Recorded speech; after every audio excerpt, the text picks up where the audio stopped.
Polícia encontra corpo de homem que pode ser de brasileiro que assassinou goiana na Califórnia. Imigração anuncia a deportação de fugitivo brasileiro que era procurado por estupro. Na Geórgia, morre brasileiro que ateou fogo contra si mesmo em posto de gasolina de Marieta. Tecnologia brasileira é usada nos Estados Unidos para prevenir incêndios florestais. E cidade de Massachusetts organiza ações para celebrar o mês da herança imigrante. São culturas, idiomas e tradições diferentes que enriquecem a comunidade, proporcionando uma troca de cultura.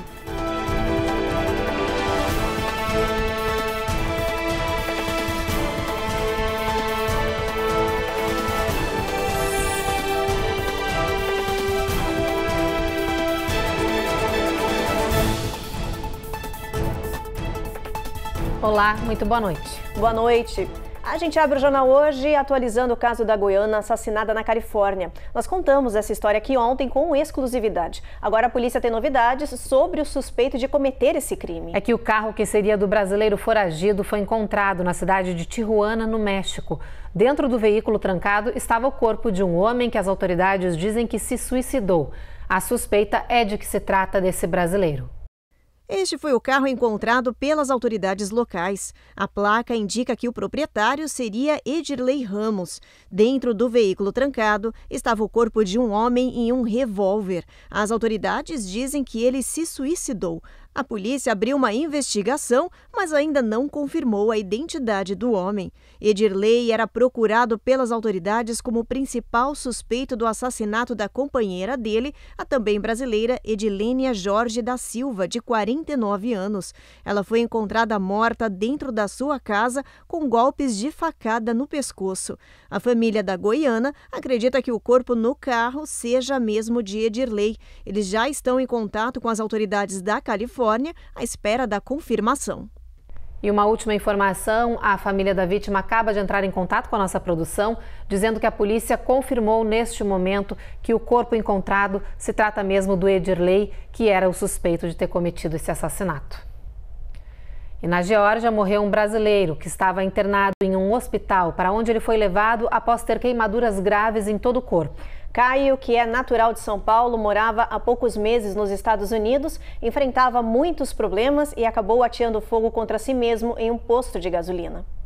Caio Amorim tinha 31 anos e, segundo a família, veio para os Estados Unidos há 8 meses em busca de uma vida melhor. Nos últimos dias, ele esteve internado em um hospital da Grande Atlanta, onde passou por várias cirurgias. O brasileiro foi internado às pressas na semana passada, com queimaduras em 90% do corpo, ferimentos decorrentes de um ato de desespero. Este vídeo foi feito momentos depois que Caio ateou fogo contra si mesmo nesse posto de gasolina na cidade de Marieta. A polícia chegou a isolar a área para investigar o ocorrido. Segundo amigos do brasileiro, ele vinha enfrentando dificuldades e problemas psicológicos e fazia acompanhamento terapêutico. Agora, a família de Caio, que vive em São Paulo, abriu uma vaquinha online para arrecadar fundos e levar o corpo dele de volta para o Brasil. O setor de remoções da imigração norte-americana anunciou através de nota que deportou mais um brasileiro daqui do país. O homem de 40 anos era considerado foragido da justiça no Brasil, onde foi condenado pelo crime de estupro. Segundo o ICE, Márcio dos Santos entrou aqui nos Estados Unidos legalmente através de Newark, New Jersey, há 2 anos. Desde então, ele violou os termos da sua admissão e ficou sem status. Segundo as autoridades, Márcio tentou se esconder na cidade de Bridgeport, em Connecticut, mas foi descoberto, preso e agora deportado. No comunicado da remoção de Márcio, autoridades federais disseram que ele representava uma ameaça para os residentes da comunidade local. Na mesma nota, o ICE faz um alerta ao dizer que os agentes do Bureau de Boston são os melhores do país para encontrar não cidadãos que não querem ser encontrados e que o grupo vai seguir priorizando a segurança pública, prendendo e removendo infratores e procurados da justiça.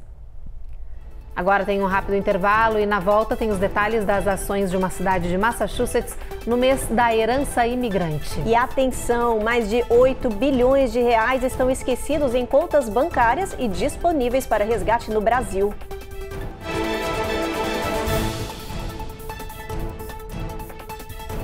Américas no ar. Oferecimento Rejab Ship. Melhore agora a sua qualidade de vida.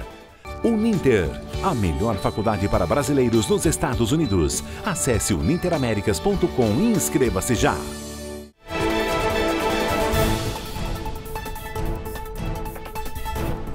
cidade de Somerville, em Massachusetts, dedicou o mês de junho à herança imigrante, que inclui conhecimentos, diversidades e culturas únicas. É que mais da metade da população da região é formada por estrangeiros. Por isso, a prefeitura escolheu o mês aí que começou o verão para homenagear esses homens e mulheres que contribuíram e impulsionaram a economia local com suas características pessoais. A reportagem é da Giovanna Lucatelli. Segundo dados da Prefeitura de Somerville, a cidade abriga imigrantes vindo de mais de 81 países. São culturas, idiomas e tradições diferentes que enriquecem a comunidade, proporcionando uma troca de cultura. E para celebrar esta diversidade cultural, a Prefeitura de Somerville dedicou o último mês ao mês da herança imigrante. Em diversas áreas, o conhecimento trazido de cada país registra a marca deixada por cada imigrante na cidade escolhida para viver. As contribuições vão desde as áreas de ciência, tecnologia, educação, até as artes, que são fundamentais para o crescimento e desenvolvimento contínuo da cidade. Outro setor onde os imigrantes se destacam são na formação de lideranças comunitárias, que são fundamentais para que a cidade possa oferecer o suporte necessário aos imigrantes. O resultado desta integração, segundo as autoridades, é o fortalecimento econômico da região.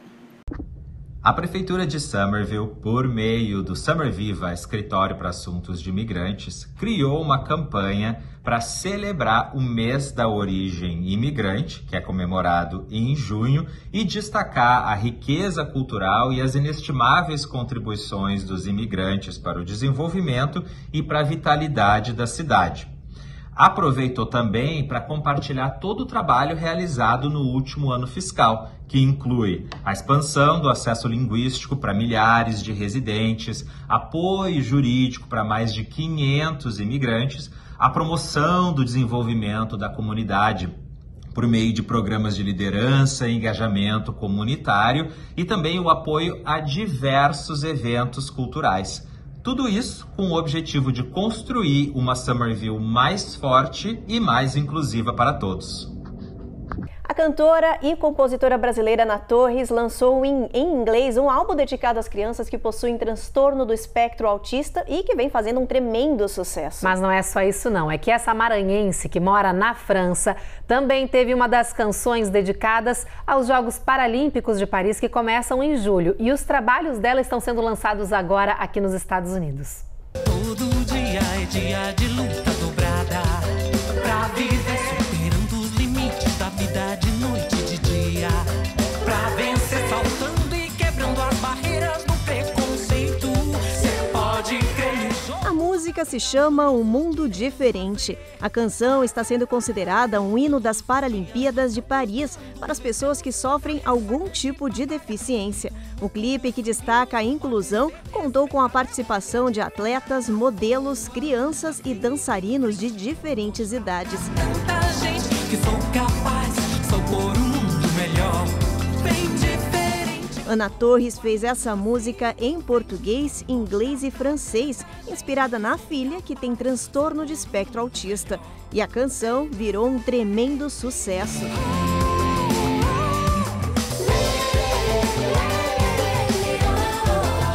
A filha também foi inspiração para outro álbum, A Cigarra Autista, que está disponível na internet.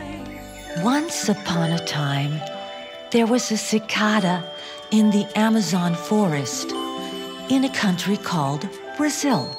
É uma história com música que fala de maneira lúdica da beleza e da complexidade do autismo, sobre natureza e outros temas. Busca sensibilizar e educar as pessoas sobre esse transtorno, além de transmitir mensagens de amor. A Cigarra Autista está sendo lançada agora em inglês aqui nos Estados Unidos. Eu fico muito feliz porque tanto o projeto da Cigarra Autista quanto o projeto Um Mundo Diferente, que é a música que eu fiz para os Jogos Paralímpicos de Paris, tem conquistado um lindo espaço, estão alçando voos altos, porque o objetivo principal desses projetos é sensibilizar e conscientizar, mais que isso, incluir. Falar sobre inclusão e incluir. No espetáculo da Cigarra Autista, eu tenho autistas que participam do espetáculo, tanto na versão em português quanto em francês. Então, levar a mensagem de respeito e de inclusão é primordial. Eu sou mãe de uma criança autista e eu sei que muita coisa ainda precisa mudar. Então, por isso eu fiz em vários idiomas, em mandarim, em italiano, e a música Consciência está também em italiano, em francês, em português, em espanhol. Atenção, comunidade, o governo brasileiro lembra que há bilhões de reais esquecidos há anos em contas bancárias ou instituições do nosso país para serem resgatados. Até agora, dos 15 bilhões de reais disponíveis para a população, menos da metade foi recuperado, o que equivale a 6 bilhões de reais. Isso significa que ainda estão disponíveis cerca de 8 bilhões de reais. 65% dos beneficiários não resgatam os seus valores. A notícia também serve para os brasileiros que moram no exterior, como aqui nos Estados Unidos, e não sabem se tem valores esquecidos no Brasil. O SVR, que é o Sistema de Valores a Receber do governo brasileiro, atualiza os dados mensalmente. Basta acessar o site que aparece agora na sua tela para fazer a consulta e descobrir se você tem algum dinheiro pendente. Os pedidos de resgate podem ser feitos a qualquer hora. Basta seguir o passo a passo do site e o dinheiro esquecido permanece nas instituições financeiras sem prazo limite. Todos os serviços são gratuitos. No próximo bloco, após vitória aqui nos Estados Unidos, brasileiro é o novo campeão mundial super pena de boxe. E comunidade médica denuncia: mais de 72 milhões de mulheres nos Estados Unidos estão com exames essenciais atrasados.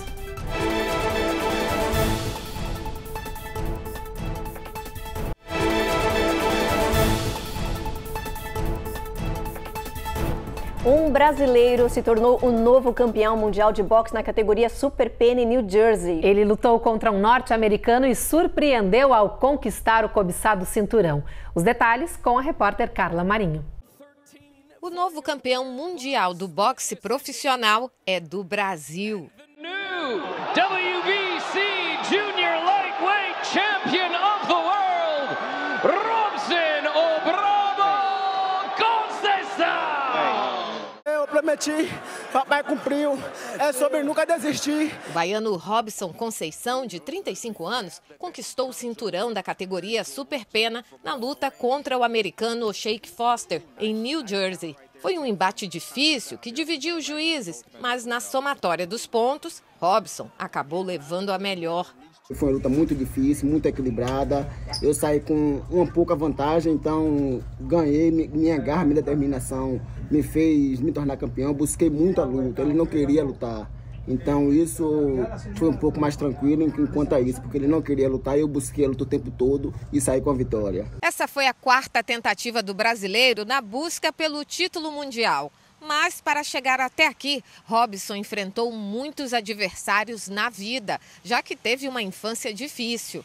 Foi em um projeto social em Salvador, Bahia, com 13 anos, que ele descobriu a vocação para o ringue. Já adulto, o pugilista profissional acumulou muitas vitórias. Ele foi o primeiro boxeador brasileiro a conquistar uma medalha de ouro nas Olimpíadas. O meu trabalho, toda a dificuldade que eu passei para chegar aqui, né, as outras 3 disputas, algumas lesões que eu sofri durante o passado tempo. Então, toda a dificuldade que eu passei até chegar aqui, eu lembrei daqueles momentos. Então, foi um momento de muita felicidade e orgulho do meu trabalho juntamente com a minha equipe. O brasileiro, que acumula 19 vitórias, 2 derrotas e um empate, já escolheu o próximo adversário, um velho conhecido.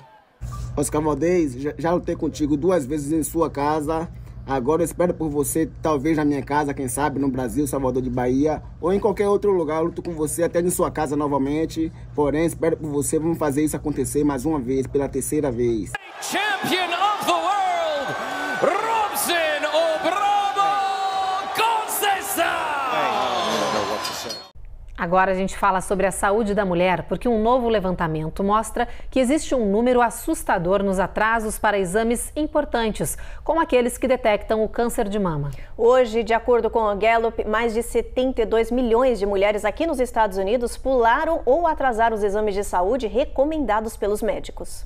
Todo mundo conhece a frase melhor prevenir do que remediar, mas nem todo mundo coloca isso em prática.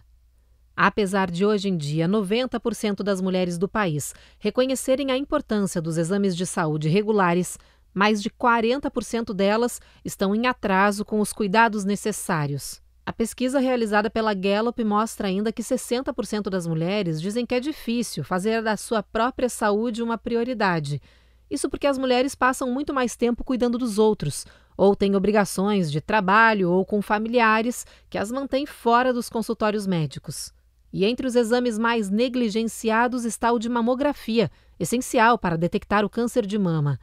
Hoje, 41% das mulheres dos Estados Unidos estão atrasadas com os testes de mama e 35% em falta com o exame para detectar o câncer de colo de útero. Segundo especialistas, infelizmente, ainda hoje em dia, muitas mulheres só focam na sua saúde depois de terem sido diagnosticadas com uma doença crônica. Na Califórnia, uma pré-escola demitiu um professor e 2 funcionários por supostamente tapar a boca de crianças e prender bebês com fitas adesivas. Vários pais já anunciaram que vão tomar ações legais contra o centro estudantil e os funcionários. A polícia já abriu uma investigação. Melissa e Clive McWright têm gêmeos de 5 anos na pré-escola Granada Hills Montessori. Os filhos contaram várias histórias, entre elas que foram punidos com violência pelo professor porque não lembravam os números das suas cadeiras ou porque não fecharam o casaco com um zíper. Eu perguntei como ele tinha batido neles e os 2 me disseram que levaram tapas na cabeça e puxões de cabelo, contou o indignado pai. A mãe, Melissa, disse ainda que os filhos viram os funcionários tapar a boca de um aluno pequeno com fita adesiva porque ele falava demais e prender um bebê ao berço para ele não se levantar na hora da soneca. Then also duct tape to his cot to not get up from nap time. Esta outra mãe, que não quis mostrar o rosto, disse que tirou o filho de 4 anos da escolinha há 2 meses por mau comportamento. Mas agora que as denúncias vieram à tona, ela acredita que o filho também tenha sido vítima de abusos. Vários outros pais descreveram mudanças de atitudes e choros excessivos das crianças depois do período na pré-escola. As famílias ficaram sabendo das agressões depois que a creche infantil enviou uma carta informando que uma investigação interna apontou para os abusos e que os funcionários haviam sido demitidos. A notícia chocou os pais, que se uniram e prometeram ações judiciais. O Departamento de Serviços Sociais e a polícia informaram que abriram investigações. O governo federal anunciou que o país está sofrendo com um surto de quase 500 mil de corujas invasoras. Essa quantidade de animais estaria desequilibrando os ecossistemas e ameaçando outras espécies muito mais vulneráveis. Diante disso, a Agência Federal de Vida Selvagem disse que vai executar um plano polêmico para matar as cerca de 450 mil corujas invasoras. A iniciativa será para controle da espécie, que cresce descontroladamente aqui no país, mas ONGs de proteção animal protestam contra essa medida. Mais de 130 grupos de vida selvagem assinaram uma carta de oposição ao plano, alegando que ele é desnecessário. Ativistas lembram ainda que matar corujas é considerado um crime ambiental aqui nos Estados Unidos e que pode resultar em prisão. Depois do intervalo, Califórnia luta para conter ao menos 17 grandes incêndios florestais. E a gente te mostra como uma tecnologia brasileira está sendo usada por muitos países, inclusive Estados Unidos, para prevenir os incêndios florestais.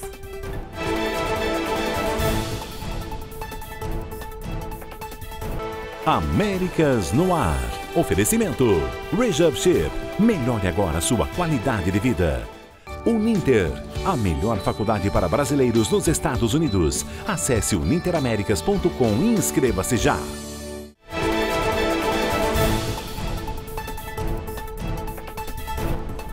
No Texas, as autoridades estão lidando com os desafios da retomada à normalidade após o estado ser atingido pelo furacão Beryl. Mesmo após perder força ao tocar o solo texano, a tempestade deixou ao menos 7 mortos na região de Houston. Além disso, muitas áreas ainda estão inundadas.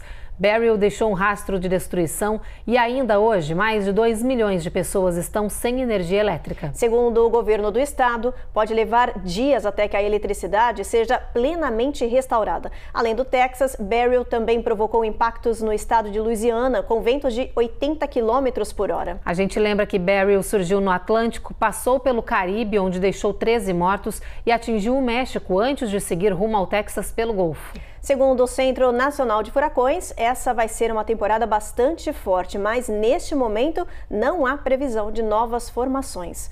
o que é uma boa notícia. Mas vamos dar uma olhadinha no nosso mapa, ver aí como é que vai estar a previsão do tempo para amanhã, ver onde vai ter chuva e onde vai ter sol. Vamos lá dar uma olhadinha?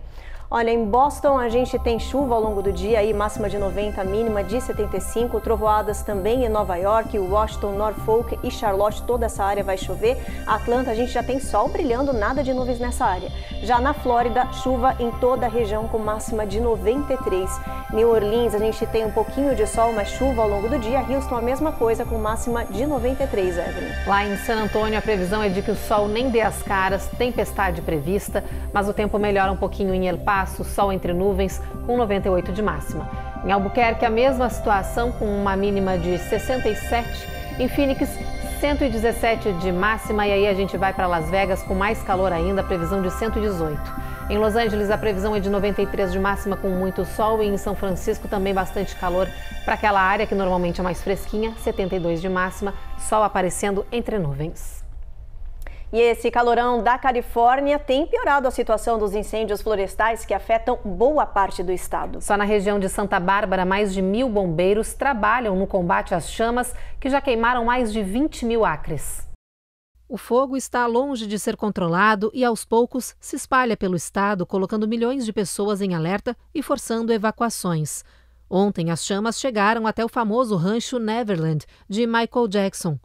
Segundo o grupo Call Fire, neste momento a Califórnia tem ao menos 17 grandes incêndios florestais em andamento e apenas 8 deles estão parcialmente controlados pelos bombeiros. Centenas de casas, comércios e carros já foram destruídos em muitos condados. As autoridades ainda investigam as causas do fogo em muitas áreas e lamentam o calorão e o tempo seco que dificultam os trabalhos de combate. It was challenging with the weather conditions that we've had lately. The heat and the low humidity is making these fires grow quickly. O governo pede que neste momento as pessoas evitem atividades nas montanhas do estado, como caminhadas e trilhas. O alerta veio depois que um grupo de 13 jovens mochileiros se perdeu na mata no condado de Placer após as chamas de um dos incêndios os encurralar. O caso acabou mobilizando as forças de resgate da região e todos foram salvos em segurança, para alívio dos pais. Relief, so happy. E já que a gente está falando de incêndio florestal, olha só essa notícia de agora. Uma startup brasileira criou um mecanismo capaz de monitorar as áreas verdes, o que pode prevenir algumas ameaças. Eles usam dados de satélites com inteligência artificial. Essa inovação vem chamando a atenção de vários governos do mundo, incluindo aqui nos Estados Unidos, que já se interessaram por essa tecnologia. Incêndios florestais nos Estados Unidos queimam cerca de 5 milhões de acres de terras todos os anos. E o governo federal vê derreter mais de 4 bilhões de dólares no combate às chamas. Além de prejuízos de destruição, esses incêndios são para muita gente mortais. Só em 2023, 183 pessoas perderam suas vidas nos chamados wildfires americanos. Para mudar essas estatísticas, os Estados Unidos estão apostando em uma tecnologia brasileira que usa dados de satélites associados à inteligência artificial para prevenir incêndios. A gente pode estar trabalhando tanto em detecção de alguma ameaça florestal, seja o próprio incêndio, o pós-incêndio, desmatamento, problema de pragas e doenças, invasões, furtos, enfim, a gente trabalha. E nessa linha do incêndio, a gente tem essa diferencial que a gente trabalha na predição, então procurando antecipar situações de maior risco ou perigo dessas áreas. Monitorando áreas no Brasil, Chile, Portugal e Estados Unidos, a startup brasileira mostra que, além da prevenção, ela pode ser útil também durante os incêndios. Durante o incêndio, a gente também pode auxiliar no sentido de, beleza, tem 2 incêndios acontecendo de uma forma simultânea, e eu tenho só um recurso para apagar o incêndio. Qual eu priorizo? Né? Então, a gente, considerando o nosso modelo, baseado no que a gente apresenta como áreas de maior risco de dano, a gente está direcionando também nessas situações de combate. Até a questão de se eu não vou combater, se não está tendo incêndio, eu quero posicionar equipes a campo para poder ter uma resposta mais rápida àquele local. Qual é o local que eu priorizo? Né? Então a gente pode estar trabalhando nesse sentido também. A ferramenta desenvolvida pelos brasileiros também leva em consideração dados históricos. Assim, a tendência é que, com o passar do tempo, a plataforma fique cada vez mais sofisticada e precisa. A expectativa agora é que essa tecnologia cruze fronteiras e previna tragédias florestais mundo afora. O processo é bem rápido, porque é todo remoto, então a gente utiliza dados satélites, então a gente consegue utilizar monitorar qualquer floresta, né, seja em qualquer ponto do globo aí, né, e em poucas semanas a gente já está iniciando um trabalho de predição. E o grande objetivo é você poder trabalhar antes do incêndio, né? Então a gente trabalha para que o incêndio não aconteça. E o Jornal Américas no Ar, então, termina agora. Fica com a nossa programação porque está chegando mais um episódio de A Rainha da Pérsia e a gente se encontra de novo amanhã. Uma boa noite. Boa noite.